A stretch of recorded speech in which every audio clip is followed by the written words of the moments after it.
terkait dengan kondisi hari ini. Atau kaitannya antara filsafat dengan Islam itu sangatlah kuat ya, logika. Jadi rentetannya itu setelah paham rasionalisme yang menyadarkan pada kekuatan paham empirisme ya, paham empirisme, lalu ada satu paham lagi yang disebut dengan paham iluminasi. Iluminasi itu sendiri juga sebenarnya sebagai bentuk reaksi kan terhadap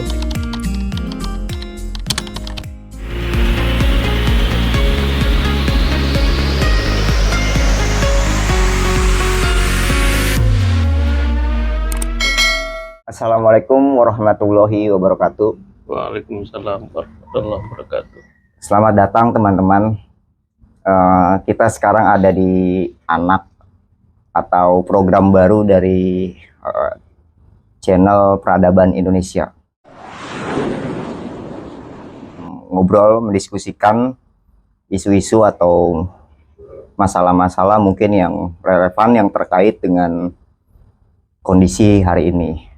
Seperti biasa, channel Peradaban Indonesia akan diisi oleh Pak Dr. Hamdon Desuki, guru kita, yang tentunya pembahasan ini meskipun santai dengan bagaimana kita bersantai sore, tetap dijawab secara keilmuan dengan jawaban-jawaban filosofi. Selamat datang, Pak. Oke, terima kasih Mas Kardi dan channel Peradaban yang akan kita gulirkan kembali. Iya. Mendengar teras itu saya ingat filosofi teras, Pak. Dari itu stoik yang dimunculkan oleh Zeno dari Citium. Ya. Coba mungkin seperti Zeno dari Citium yang membuka sebuah pengajian filsafat yang akhirnya bermanfaat untuk orang banyak, dan mungkin dari sini juga kita bisa bermanfaat ya, Pak. Ya. Insya Allah ya. Insya Allah. Nah, kita dengar dulu kali ya cerita dari background pendidikan Pak Ramdon. Pak Ramdon itu kebetulan lulusan Kairo ya, Pak, Al-Azhar ya, dari Mesir. Nah, ini ambil jurusan filsafat dari yang tadinya mondok di pesantren. Kita kan mungkin tahu sendiri ya teman-teman bahwa di dalam konteks keagamaan filsafat itu agak tanda kutip ya, mungkin agak gimana gitu. Nah, kenapa Pak Ramdon ini bisa tiba-tiba memilih jurusan filsafat itu, Pak? Coba bisa ceritakan. Iya. Baik, terima kasih ya. Begini, jadi sebenarnya ceritanya cukup panjang kalau ingin flashback ke belakang. Jadi jauh sebelum saya mesantren di Darun Najah itu Ulu Jami, Jakarta Selatan, saya itu sebenarnya berasal dari Jawa ya. Jadi lahir besar itu di Tegal, Jawa Tengah. Jadi keseharian masyarakat Jawa itu kita tahu itu pokoknya kalau pagi itu sekolah dasar ya, atau sekolah negeri. Lalu kemudian siang harinya itu sekolah madrasah gitu. Sampai sore ya, sore pulang, malamnya itu masih ngaji. Ya, ngaji di Langgar. Sampai malam ya. Malam itu baru pulang ke rumah gitu. Jadi SD saya negeri, kemudian siangnya sampai sore itu saya sekolah madrasah di Sunan Amangkurat 1 ya. Di mana itu, Pak?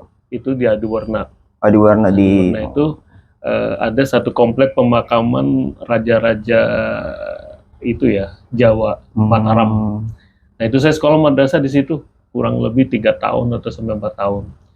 Jadi banyak tokoh-tokoh dan raja-raja dan keturunannya di abad ke-16 ya, 1600-an Mataram Islam. Lalu kemudian begitu lulus SD dan madrasah, saya dimasukkan atau saya masuk memilih untuk ke pesantren. Pesantren di Ulu Jami itu. Ulu Jami di Darun Najah. Ya, Darun Najah. Sanawiyah 3 tahun, aliyah 3 tahun, dan sempat ngajar setahun ya. Kemudian mengurus administrasi, berikut juga beasiswa ke Al-Azhar itu, ke Mesir, karena waktu itu juga cukup rumit ya urusnya. Jadi di sana. Lalu kemudian inspirasinya kenapa kok saya memilih jurusan filsafat? Tentunya ini yang sangat menginspirasi saya waktu itu adalah guru-guru saya ya. Guru-guru saya, ustadz-ustadz saya, dan bacaan-bacaan saya. Karena walaupun mungkin masih tingkatan SMP ya, Sanawiyah atau Aliyah, memang dulu dari kecil saya senang untuk membaca gitu, hobi membaca. Jadi kalau teman-teman di kelas itu istirahat ke kantin Iya. kemana, saya memilih untuk ke Oh, perpustakaan baik. gitu. Sore menjelang Hmm. petang gitu ya, anak-anak pada main bola pada apa, saya lebih memilih ya ikut Untuk olahraga, ikut silat bela diri, ikut main bola. Tapi saya cenderung ya untuk ke perpustakaan. Nah, dari cerita guru-guru di kelas, lalu kemudian bacaan-bacaan di perpustakaan itu, sering menemukan tokoh-tokoh besar dunia ya. Bagaimana mereka cita-citanya kan cita-cita besar orang-orang besar itu ingin merubah dunia lah, ya, ya, ingin merubah mengubah dunia, dunia. ya, ya. Nah, untuk merubah dunia itu tentu butuh satu keilmuan yang sangat kuat luar Ya. biasa. Nah, itulah yang akhirnya kemudian menginspirasi ya satu-satunya adalah bagaimana saya harus menggeluti kajian filsafat gitu. Mm-mm. Nah, Baik, baik. baru kemudian saya ke Al-Azhar dan untungnya waktu itu saya diterima di Fakultas Usuluddin. Jurusannya, nah itu waktu itu sempat ada sebagian teman-teman yang tidak diterima atau tidak sesuai dengan pilihannya, dilempar ke jurusan lain, dilempar ke fakultas lain kan. Ada yang ke fakultas adab sastra, ada ke fakultas dirosat Islamnya, ada ke Mm-mm. fakultas hukum Mm-mm. syariah kan. Nah, untungnya saya tuh sesuai dengan Pilihan awal. peminatan pilihan awal gitu. Ah. Ya, fakultasnya dulu Suludin Mm. dan begitu penjurusan pun seperti itu. Ada teman-teman yang memang memilih jurusan-jurusan tertentu, akhirnya diberikan atau mendapat jurusannya berbeda. Ya. Iya, iya. Nah itu alhamdulillah saya sesuai dengan peminatan gitu. Masuklah kemudian ke jurusan filsafat. Karena itu kali ya Pak, karena apa namanya peminatan filsafat itu nggak banyak kali dulu ya. Ya boleh dibilang mungkin seperti itu ya, karena mungkin pemahamannya dari awal itu karena tidak banyak orang mengetahui atau mungkin belum banyak orang memahami, kesannya kan angker ya. Iya, iya, iya. Kesannya Benar-benar. itu kurang familiar lah Iya, iya, untuk benar. kondisi sosial kita. Sosial dan bahkan di ranah keagamaan pun seperti itu ya Pak. Betul, iya. Ini di episode pertama ini saya coba pengen ngobrolin soal yang mungkin masih relevan ya. Ini akhir-akhir ini kita di zaman-zaman sekarang ini informasi itu pergerakannya arusnya itu cukup deras ya Pak. Datang dari mana saja kan ya. Entah dari berita, opini ataupun cerita orang yang viral. Nah, itu kita pasti ngelihat dari ponsel ketika kita bangun tidur sampai kita mau tidur lagi. Tapi seiringnya deras, kadang memantik sebuah pertanyaan, bagaimana kebenaran dari berita itu, dari narasi opini itu gitu kan, kebenarannya di mana? Dan ternyata banyak yang menimbulkan hoax.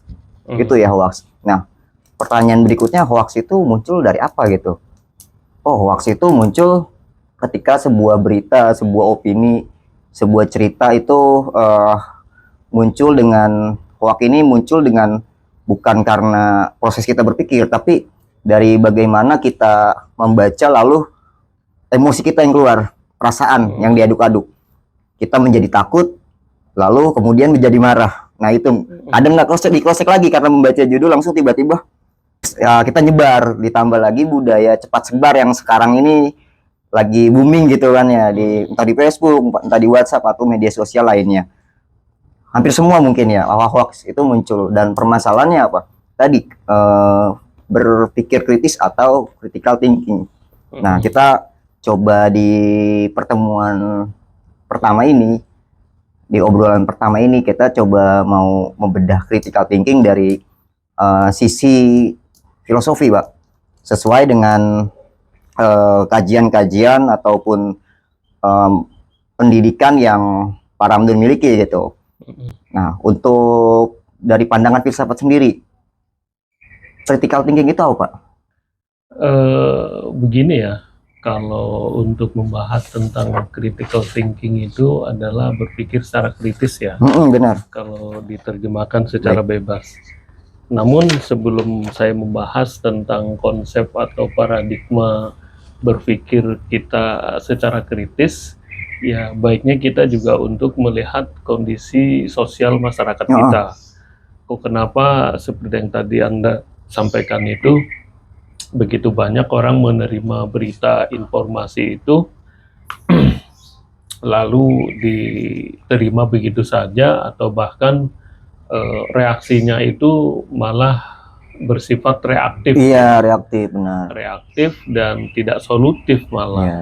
Nah, ini karena memang kita juga harus bisa memahami seperti apa sih sebenarnya kondisi berpikir masyarakat kita gitu. Baik.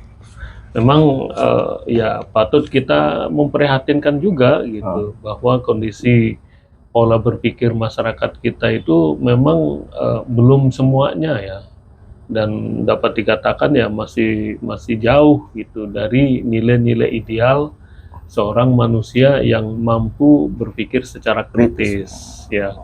Nah, adapun pola berpikir secara kritis itu sendiri adalah salah satu dari beberapa sikap positif ya yang seharusnya dimiliki oleh masyarakat modern.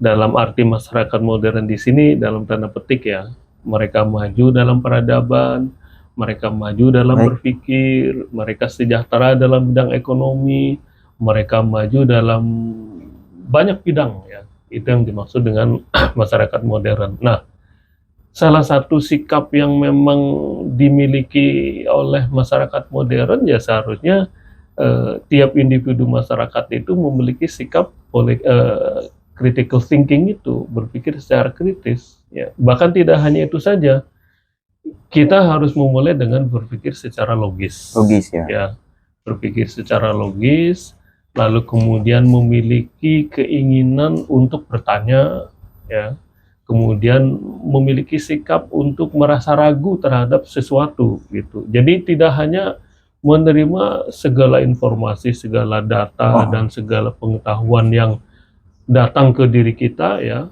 apalagi sekarang di era digital, informasi begitu derasnya, data-data, kiriman postingan dan lain sebagainya sangat tidak terukur lagi ya. Nah, manusia modern itu hendaknya juga harus memiliki beberapa sikap positif. Seperti yang tadi saya bilang ya, berpikir secara logis, lalu kemudian dia skeptis ya, meragukan terhadap sesuatu, jadi tidak langsung meyakini atau mengiyakan gitu. Lalu kemudian sikap untuk ingin tahu ya, sikap ingin tahu.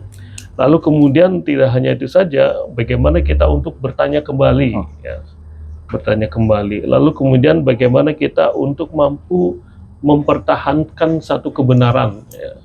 Jadi kalau sudah mendapatkan sesuatu yang benar dan itu baik ya, kita harus berani mempertahankan. Lalu bagaimana kita menghargai orang lain, termasuk pendapatnya, kemudian perbedaan ras, perbedaan lingkungan, perbedaan macam-macam ya. Dan yang lainnya juga evaluasi ya, evaluatif. Jadi dari sikap-sikap tersebut itulah yang kemudian untuk masyarakat, sebagian masyarakat dunia yang sekarang disebut masyarakat modern, itu akhirnya mampu melahirkan berbagai macam ilmu, berbagai macam pengetahuan, berbagai macam teknologi modern. Ya, jadi tanpa memiliki sikap-sikap positif seperti itu tadi saya sebutkan, kurang lebih ada 8 ya. Nah, itu sulit manusia manapun untuk bisa mampu melahirkan ilmu pengetahuan, mampu melahirkan satu sikap hidup ya, paradigma berpikir, lalu sampai dia mampu melahirkan satu bentuk budaya yang akhirnya membangun satu peradaban. Nah, jadi salah satunya memang critical thinking itu yang mungkin masih cukup lemah ya di masyarakat kita. Sehingga tadi yang Anda sampaikan ya benar, bahwa masyarakat kita itu mudah terpengaruh ya Maka kalau dikatakan bahwa masyarakat kita itu mudah terombang-ambing, ya ada benarnya juga, karena dia belum memiliki apa, fondasi yang kuat ya. Dia belum memiliki filter, dia belum Baik. memiliki satu sikap yang kuat. Ah, masa iya sih? Iya. Oh begitu kata orang, ya kan? Terus gimana kita? Jadi langsung apa? Yang terjadi adalah sifatnya reaktif saja, langsung bereaksi gitu. Nah, dasarnya perasaan lah, Pak ya. Ya pakai perasaan lah, kemudian pakai hal-hal yang sifatnya tidak logis lah. Ya, tadi apa ya? Hmm. Logis, skeptis, beberapa diantaranya. Terus objektif, tentu Iya. juga evaluatif ya Pak. Lalu tadi Pak Ramdon di awal mencoba menjelaskan pendidikan beliau adalah filsafat dan dari pondok pesantren Darun Najah yang ada di Ulu Jambi di daerah Pesanggerahan Jakarta Selatan, dan itu korelasinya antara filsafat dan Islam. Nah, bagaimana filsafat dan Islam itu memahami dan mendorong untuk berpikir kritis, Pak? Baik, kalau hubungannya atau kaitannya antara filsafat dengan Islam itu sangatlah kuat ya, walaupun sebenarnya masa lahirnya filsafat itu di masyarakat Yunani jauh sebelum Islam muncul, tetapi memiliki keterkaitan yang kuat karena memang awal peradaban dunia yang menerjemahkan kajian-kajian filsafat Yunani adalah para ilmuwan dan para ulama dalam Islam. Baik. Ya, jadi itu yang patut dicatat ya untuk generasi muda ya. Jadi bukan masyarakat Eropa, bukan masyarakat Barat ya, karena pada zaman itu masyarakat Eropa, masyarakat Barat itu masih dalam abad ke-8. Zaman kegelapan. Zaman ke-8, mereka masih sangat terbelakang sekali. Ya. Nah, penerjemahan-penerjemahan itulah yang kemudian menginspirasi, bahkan juga mensintesakan ya, atau bahkan mengantitesakan dengan inspirasi-inspirasi yang ada dalam Al-Quran maupun hadis. Nah, jadi kronologis atau runtutannya yang secara persis ya, bahwa memang Islam itu memberikan tempat yang istimewa untuk penggunaan akal logika sebagai dasar manusia itu untuk berfilsafat. Memang di Islam itu memiliki tempat yang istimewa. Jadi sejak Al-Quran itu diturunkan, itu banyak sekali akhir-akhir ayat ya, atau di tengah ayat itu menyerukan tentang penggunaan akal. Ya, kalau Anda punya latar belakang atau mempelajari kajian Islam pasti tahu persis ya. Apalah ta'qilun, apalah tatafakkarun, apalah tatadabbarun, apalah tatazakkarun ya. Itu artinya adalah apa? Menyinggung kepada manusia ya. Bahwa Tuhan itu mengkonfirmasi kepada manusia itu, tidakkah kalian berpikir? Tidakkah kalian menggunakan akalmu? Tidakkah kalian gunakan logikamu? Jadi apa ya, sangat mengena sekali ya. Nah, dari situlah kemudian para ulama dan ilmuwan, kalau dulu belum ada dikotomi ya antara ulama dan ilmuwan, karena ilmuwan dulu ya ulama adalah ilmuwan, karena seorang Ibnu Sina yang ahli kedokteran atau Ibnu Rus, Ibnu Jubairul yang ahli filsafat adalah mereka seorang alim, seorang ulama. Al-Ghazali ya, dan banyak tokoh-tokoh besar dalam Islam adalah mereka ilmuwan dan juga sekaligus ulama dan ilmuwan. Nah, dari situlah yang kemudian akhirnya banyak menginspirasi berbagai macam disiplin ilmu itu lahir ya dari rahim peradaban Islam ya. Jadi memang sejak awal itu Islam sangat menekankan sekali penggunaan akal. Bahkan tidak hanya itu saja ya. Perdebatan-perdebatan akademik itu dalam kajian-kajian keislaman itu sejak dahulu kala terjadi ya. Contoh misalnya ya, dalam kajian-kajian hukum syariat ya, yang namanya Imam Syafi'i itu atau mazhab Syafi'i itu lahir kan karena Imam Syafi'i itu berbeda pendapat atau punya gagasan lain dari gurunya, ya kan, Imam Malik. Iya.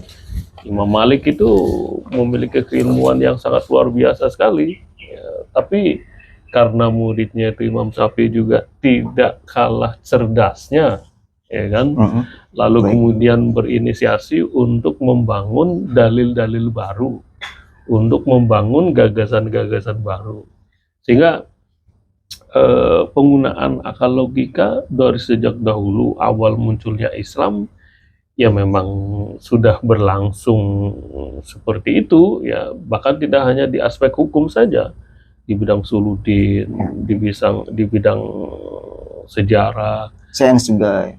di bidang sains Sains. juga, di bidang filsafat tidak kalah luar biasanya, ya. Anda mungkin bisa mengecek nanti bagaimana perseteruan antara filosof yang berlatar belakang filsafat Yunani seperti Ibnu Rus dan kawan-kawan berhadapan dengan seorang ulama dan seorang ilmuwan yang bernama Al-Ghazali Oh iya. dan kawan-kawannya. Itu kan dua kutub yang berbeda, ya, terjadi pada zaman keemasan Islam di akhir Bani Abbasiyah, ya, tahun 1100-an sekian lah, ya. Ibnu Rus itu di masa akhir kekhalifahan Bani Umayyah yang ada di Andalusia, kan. Nah, Al-Ghazali itu berada di Turki Saljuk di akhir kekhalifahan Bani Abbasiyah, ya. Nah, itu kan perseteruan yang sangat luar biasa, ya. Jadi sampai sekarang itu masih didokumentasikan dua kitab monumental mereka berdua, ya. Kalau Ibnu Rus itu Tahafutul Falasifah, ya kan. Al-Ghazali Tahafutul Tahafut. Tahafutul Falasifahnya Al-Ghazali, kemudian Ibnu Rus Tahafutul Tahafut, yang artinya menyerang, ya. Menyerang balik, ya, masing-masing. Kenapa itu sampai terjadi? Karena Ibnu Rus dan ilmuwan-ilmuwan Islam pada saat itu sangat terpukau sekali dengan kehebatan filsafat Yunani. Oke. Jadi nyaris, ya, pada saat itu dunia Islam itu sandaran keilmuan yang sifatnya wahyu ketuhanan hampir terlewati, ya. Nyaris. Ya. Jadi hampir semuanya dianalogikakan semua dengan akal pikiran. Coba bayangkan, apa yang ada di ayat Quran maupun hadis-hadis itu ingin dianalogikakan semua dengan barometer filsafat Yunani, pikiran, ya. Tapi begitu luar biasanya Al-Ghazali itu dengan mencari dalil-dalil yang juga digunakan oleh para kaum filosof itu sanggup bisa meyakinkan kembali. Baik. Maka dalam kitab-kitabnya itu banyaklah diceritakan. Itu nanti mungkin kajiannya lebih spesifik lagi. Lebih dalam, ya, Pak. Baik, sedikit saya lanjutkan, ya, dengan paham-paham filsafat modern yang mungkin perlu saya tambahkan di sini kaitannya dengan penggunaan akal logika. Jadi rentetannya itu setelah paham rasionalisme yang menyandarkan pada kekuatan akal, ada juga dengan paham empirisme, ya. Paham empirisme, lalu ada satu paham lagi yang disebut dengan paham iluminasi. Ya. Paham empirisme itu adalah satu paham yang menitik beratkan pada pembuktian atau pengalaman berdasarkan akal maupun indrawi. Nah, pembuktian kebenaran yang berdasarkan akal dan indrawi ini seringkali juga digunakan untuk menolak terhadap kebenaran yang berasal dari agama. Contoh misalnya, tentang kebenaran apakah Tuhan itu wujudnya ada, ataukah mungkin benar adanya ada surga atau neraka, atau seperti apa pahala dan dosa. Kan sulit untuk bisa membuktikan. Orang sering mempertanyakan, mana buktinya, seperti apa bentuknya, iya kan? Nah, bentuk-bentuk penggunaan nalar logika seperti itu dan juga sering melibatkan penggunaan empirisme, ya, pembuktian berdasarkan pengalaman indrawi. Bagaimana kedua mata manusia yang sedemikian sempurnanya sekalipun tidak akan sanggup untuk Baik. bisa melihat realitas wujud Tuhan, ya kan? Iya. Bagaimana Baik. kedua mata manusia yang mungkin tingkat kesempurnaannya sangat luar biasa, itu pun masih sangat terbatas untuk bisa menjangkau tentang wujudnya, misalnya hari akhirat dan sebagainya, ya. Jadi dengan kata lain, saya ingin mengatakan di sini, kalau orang berfilsafat dengan menggunakan nalar logika ataupun paham empirisme berupa pembuktian pengalaman berdasarkan indrawi maupun akal, itu bukan pada tempatnya untuk mengiyakan atau mentidakkan suatu paham agama. Nah, baru kemudian kalau kita menggunakan paham iluminasi. Iya, ilmu iluminasi. Kenapa? Iluminasi itu mengandalkan pada bagaimana kebenaran juga bisa dihadirkan atas terjadinya penyucian jiwa. Intuisi itu termasuk. Ya, hampir sama dengan intuisi ke situ, ya. Bagaimana seseorang itu atau manusia itu mampu membersihkan hatinya, jiwanya dengan bentuk-bentuk perbuatan yang baik, menjauhi hal-hal yang buruk, ya. Bagaimana dia membiasakan diri kepada sifatnya ketuhanan, ya. Lalu kemudian nanti ada satu cahaya ilahi, ya. Ada kebenaran yang hadir dalam dirinya. Dan itu sekalipun bersifat teosofis, ya, ataupun tasawuf, ya, menurut ajaran Islam itu ternyata juga dikenal kok dalam ajaran filsafat, ya. Bahkan filsafat barat, ya, maupun filsafat Yunani zaman Plato, zaman Socrates itu juga pernah membahasnya. Baik. Ya, bahwa kebenaran itu juga bisa hadir, bisa muncul tidak hanya berdasarkan tadi dari paham rasionalisme akal ataupun paham empirisme pengalaman indrawi dan akal, tapi juga berdasarkan iluminasi, ya. Bagaimana satu cahaya Tuhan atau satu kebenaran itu bisa hadir dalam jiwa manusia, ya. Tidak harus melalui akal, ya. Tidak juga harus melalui bentuk pengalaman indrawi. Nah, ini yang mungkin generasi-generasi muda ini, generasi Gen Z juga harus mampu mengenalinya, ya, bahwa bentuk kebenaran kalau misalnya ingin menggunakan kajian filsafat juga tidak melulu dengan menggunakan nalar logika saja, ya kan? Enggak. Di sana juga ada paham-paham lain yang juga sanggup kok untuk bisa membuktikan, meyakinkan bahwasanya kebenaran itu atau cahaya Tuhan itu untuk mengatakan dan meyakinkan ini loh sebenarnya. Berarti tadi ya harus sebenarnya ada kolaborasi antara tadi rasionalisme dengan logikanya ya Pak. Terus empiris dengan indrawinya dan ada loh untuk ketuhanan itu kan metafisik ya Pak. Metafisik ya berarti metafisik. Ada yang melalui intuisi, melalui illuminationisme. Seperti itu ya tadi yang dicoba dijabarkan. Nah, sedikit ya saya tambahkan tentang tadi kelanjutan dari paham iluminasi bisa untuk jadikan sandaran, ya. Seperti tadi misalnya bentuk-bentuk penolakan mana adanya kehidupan akhirat, apakah kita harus meninggal dulu kan baru kemudian dihidupkan, oh betul di sana ada surga neraka, tidak juga harus seperti itu. Alam barzah ya, seperti apa ya? Ya, karena begini ya, paham iluminasi itu adalah satu bentuk bagaimana kita meyakini dan membenarkan bahwa bentuk penciptaan surga dan neraka kan sebenarnya sebagai bentuk manifestasi adanya keadilan Tuhan. Nah, bentuk keadilan Tuhan itu kan berdasarkan nalar logika. Kenapa manusia diciptakan dan diharuskan berbuat baik? Kan pasti ada konsekuensinya. Kalau misalnya tidak diciptakan satu bentuk surga sebagai bentuk kembalian ya, atau sebagai bentuk pemberian timbal balik ya, keuntungan orang yang berbuat baik ya, keuntungan orang yang soleh, lalu apa gunanya diciptakan satu hukum atau syariat? Ini haram, ini halal, ini tidak boleh, ini dibolehkan. Nah, sebagai bentuk keadilan Tuhan menciptakan hukum ini tidak boleh, ini haram, ini dilarang, kan harus juga dibuktikan bahwa kelak suatu saat nanti ada Reward. rewardnya. Jadi dengan kata lain sebenarnya kalau menggunakan kajian filsafat kita bisa menjawabnya ya bahwasanya kebenaran itu dalam agama memang bisa dibenarkan ya dan bisa diyakinkan. Nah itu yang perlu saya tambahkan itu.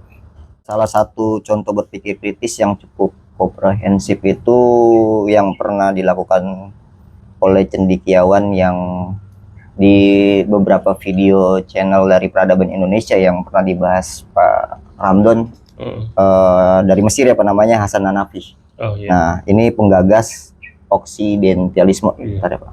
Nah, itu bisa diceritakan pandangan beliau itu seperti apa?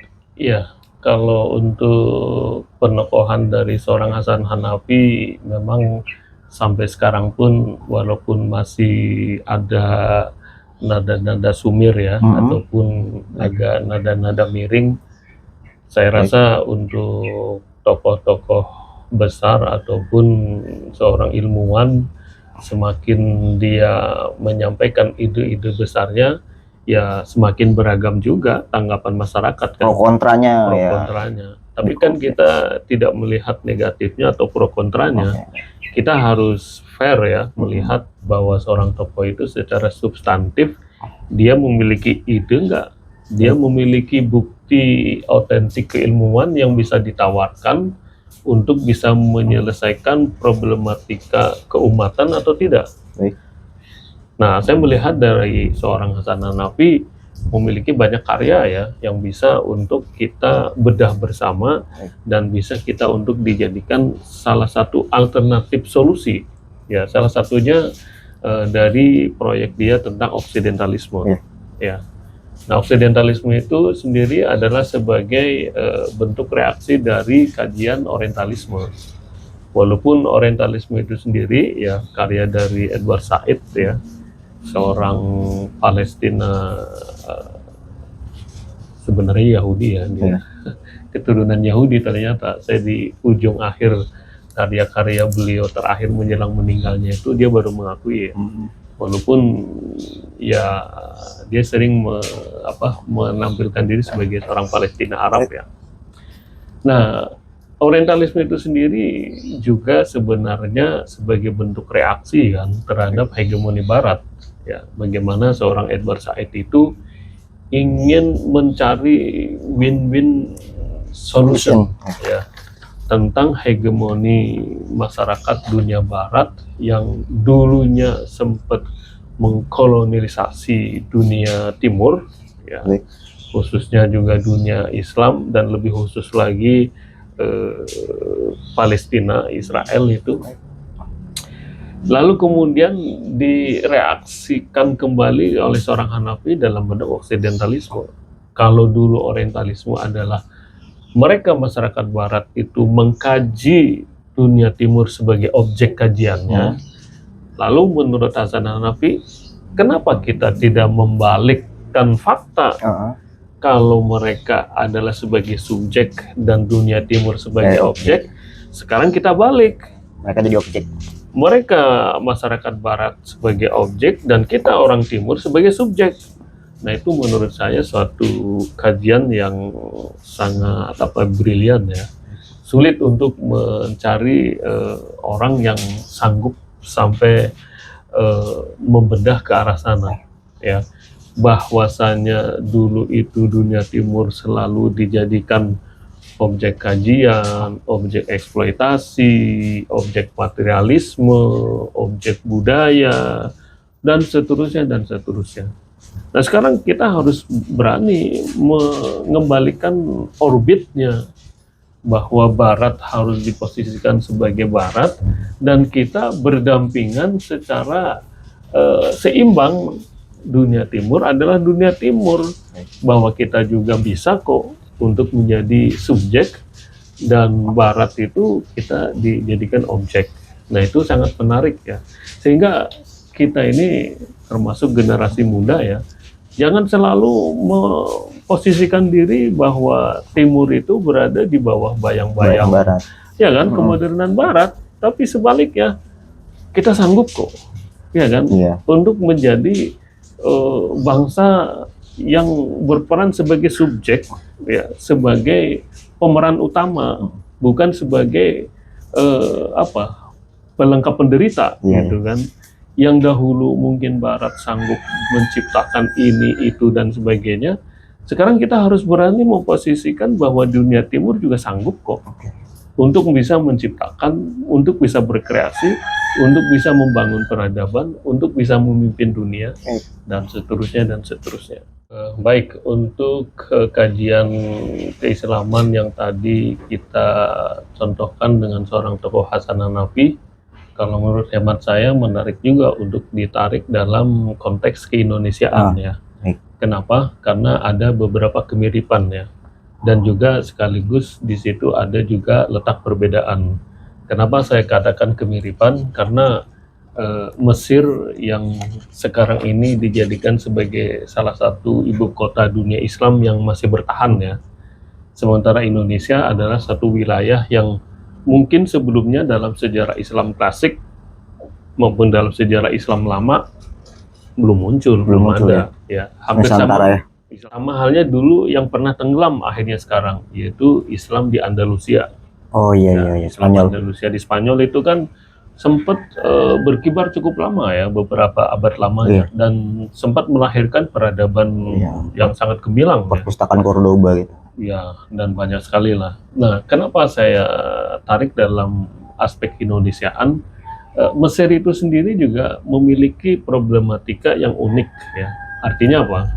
Artinya adalah ibu kota dunia Islam atau negara-negara yang bermayoritas Muslim seperti sekarang ini, mereka juga berhadapan dengan fenomena kemodernan, ya. Bagaimana mereka mengalami westernisasi, ya, paham kebarat-baratan, ya. Belum lagi kalau Mesir juga menghadapi bagaimana fundamentalisme Islam, ya, dari dalam, ya. Kemudian juga bagaimana dia harus bersebelahan dengan paham Zionisme Israel, ya. Lalu kemudian dengan Indonesia juga mirip, ya. Indonesia harus berhadapan dengan kemodernan, ya, dari Barat. Lalu bagaimana Indonesia juga harus menghadapi kultur budaya tradisional yang bersifat lokal, baik itu tradisi Jawa, Sunda, Melayu, Batak, ya, dan budaya-budaya Nusantara yang lainnya. Itu kan satu fenomena, ya, kalau kita tidak mengatakan satu persoalan, ya, yang artinya harus bisa diselesaikan dengan baik, sehingga akan mampu melahirkan suatu peradaban Indonesia, ya. Islam Mesir akan beda dengan Islam Teluk seperti Saudi. Islam Bosnia akan beda dengan Islam Indonesia, akan beda dengan Islam Pakistan, akan beda dengan Islam India, akan beda dengan Islam Turki, Islam Australia, ya, yang masing-masing memiliki karakter yang berbeda-beda.